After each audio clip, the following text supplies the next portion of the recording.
गुजरांवाला से आपको अपडेट देंगे। गुंदालवाला फाटक पर मुखालिफिन की फायरिंग से 2 भाई कत्ल हो गए, एक राहगीर भी जख्मी हो गया। मकतूलीन और मुलजिमान में प्रॉपर्टी का तनाजा चल रहा था। आईजी पंजाब का नोटिस, आरपीओ गुजरांवाला से रिपोर्ट तलब कर ली। गुजरांवाला से उस्मा शाहीन की रिपोर्ट के मुताबिक पेशी से वापस आते हुए गुंदालवाला फाटक गुजरांवाला में साबिका दुश्मनी पर मुखालिफिन की फायरिंग से 2 भाई कत्ल और एक राहगीर जख्मी हो गया। पुलिस के मुताबिक मकतूलीन और मुलजिमान में प्रॉपर्टी का तनाजा चल रहा था।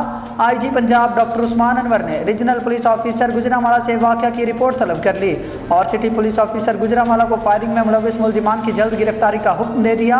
आईजी पंजाब डॉक्टर उस्मान अनवर का कहना है कि फायरिंग करने वाले मुलजिमान को जल्द से जल्द गिरफ्तार करके कानून के कटहरे में पेश किया जाएगा और मुलजिमान को करार वाक़ई सजा दी जाएगी।